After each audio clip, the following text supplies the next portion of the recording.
All right, strap yourselves in because today we're taking a wild trip to the Harry Potter universe, but with a twist.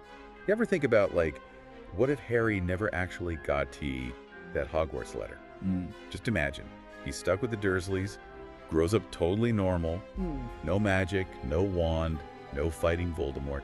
It's crazy to think about, right? Yeah, I mean, that's a huge what if. It's not just missing a school year, it's his whole life changed. Right. Like, no Hagrid busting down the door, Yeah. no Diagon Alley shopping sprees, Yeah. just Harry stuck in the most boring, like, suburban existence ever. Yeah.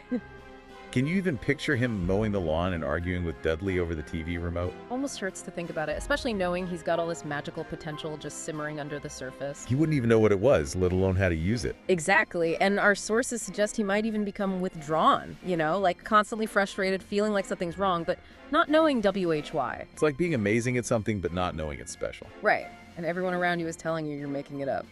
Ugh, talk about teenage angst times 1,000. Oh, totally, and that's where things get really interesting. Without Hogwarts to kind of guide him, that magic might come out in some pretty weird ways. Oh, okay, so like accidental magic. Just stuff happening around because he can't control it. Exactly. Like, imagine bursts of speed when he's trying to dodge Dudley's bullying, or maybe objects moving without him even touching them. That's got to be scary and awesome, Yeah. especially if you think magic isn't real. Totally. And the Dursleys would hate it. They'd Yeah. blame Harry for everything, which would just make him even more confused. Yeah, they'd be like, you're doing it on purpose. Yeah. But here's the thing. Without that Hogwarts letter, Harry's life could go in so many different directions. Oh yeah, for sure. So what are we talking about here? What kind of alternate Harry could we end up with? Well, think of it like one of those choose-your-own-adventure books. Mm-hmm. One path could lead Harry to become, like, the athlete. The athlete. Yeah, with all that magical energy, he could be amazing at any sport. Hold on, are we saying Quidditch skills, but in the Muggle world? The guy's got reflexes like superhuman or something.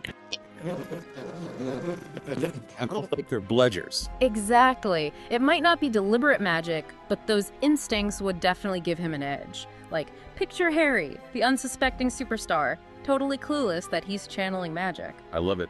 Voldemort's out there trying to take over the world, and Harry's breaking records on ESPN. Pretty funny when you think about it. But there's another path he could take. What if, instead of sports, he becomes the rebel? Ooh, the rebel. Okay, I'm intrigued. So he's got all this pent-up frustration from the Dursleys, from a world that just feels too small. Where does that lead him? Well, Harry's always had that strong sense of justice, right? That hatred for anything unfair. Imagine that, but directed at the normal, boring world the Dursleys represent.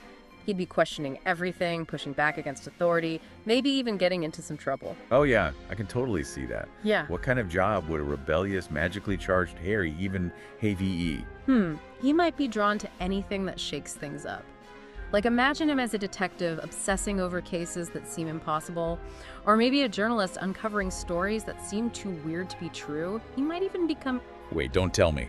A conspiracy theorist. Yeah. Like, he's convinced there's a hidden world pulling the strings, and everyone thinks he's crazy? Yeah. But he's actually right. Because, well, magic. Exactly. That's what makes this scenario so fascinating, This version of Harry, he's actively searching for the truth, even though he doesn't know what that truth is. He's got no idea what he's really up against. Right. It's exciting, but also kind of dangerous. Okay, so that's two very different paths for our no Hogwarts Harry. 2 down, so what's the third option? All right, this one's my favorite. Get ready for the late bloomer scenario. Imagine Harry living his whole life feeling totally normal, and then bam! Magic hits him like a runaway train. Whoa, okay, I'm here for the drama. But how does that even happen? Does he just, like, spontaneously combust into a ball of magical energy one day? Not quite. Maybe he stumbles across a magical creature hiding out near Privet Drive, or maybe he finds some weird artifact in a dusty old shop. Like in an antique store or something? Yeah. Our sources leave it open-ended, but the point is, it's sudden, it's unexpected, and it's completely overwhelming. Whoa. So this Harry goes from 0 to 60 in the blink of an eye. No Hogwarts, no teachers, no gradual introduction to the magical world. That sounds like a recipe for some serious chaos. Oh, absolutely. This version of Harry would be incredibly powerful because he's got all this raw magic just waiting to explode, but he'd also be completely unstable, unpredictable, like a loose cannon. And that's what makes him so interesting. Exactly. All right, so we've got these three awesome what-if Harrys running around. But let's not forget about, like, the biggest question mark in all this. Voldemort. Oh, yeah. What happens to the whole boy who lived prophecy thing? If Harry's never even heard of Hogwarts, let alone defeated Voldemort as a baby, does Voldemort just automatically win? Like, game over for everyone else? Well, it's not that simple. The prophecy itself is kind of vague, you know? It says, the one with the power to vanquish the Dark Lord approaches. But it doesn't say it has to be Harry, specifically, or that Hogwarts is part of the equation. So maybe Fate's got a backup plan. Like, if Harry's not around to, step up, someone else gets picked to fight Voldemort. Maybe Neville Longbottom gets a sudden power boost and becomes the hero. That's definitely a possibility. Or maybe the prophecy was always meant to happen, regardless of the details. Like, maybe it's less about Harry going to Hogwarts and more about the power he represents just by existing. Okay, so he's still the boy who lived, even if he's living a totally normal life. Exactly. Like, maybe he unknowingly does something that sets off a chain reaction, even if he's not, like, waving a wand or anything. Okay, I can see that. But let's, play devil's advocate for a minute. What if Voldemort does win? What does that world even look like? Ooh, good question. Okay, so picture this. Dark Mark hanging over London, Death Eaters everywhere, everyone living in fear of, you know who. Yikes. Not exactly a fun place to be. Right. Okay, so maybe Voldemort gets what he wants. But here's another thought. Would he even be able to stay in charge? The guy's got a temper and, zero people skills. Not exactly a great leader, right? That is a really interesting point. Our sources do kind of hint that Voldemort was really fixated on Harry, like obsessed with the prophecy and their destined showdown. Right. Without Harry at Hogwarts, Voldemort's kind of left playing a game with no opponent. It might really mess with his whole plan. It's like he's all prepped for this epic battle, and Harry's just chilling at home, completely clueless. Exactly. And you can bet the other Death Eaters would start to get restless, like, boss, what's the plan here? This whole waiting game is getting old. Oh yeah, there'd be so much drama. Totally. Without a common enemy, they might even start turning on each other, questioning Voldemort's leadership, maybe even plotting against him. Whoa, so instead of a big showdown, we get accidental peace. That's a twist. Right. It just goes to show that even without Harry, things wouldn't necessarily be a clear win for Voldemort. It might even cause more problems for him. But there's another part of this whole no Hogwarts thing that we should think about. What about the Wizarding world and the Muggle world? Oh yeah, that's a good point. Harry's kind of the link between them, right? He understands both sides, and he even brings his Muggle friend into the magical world. What happens to that connection if he's not there? Well, the Statute of Secrecy is all about keeping magic hidden.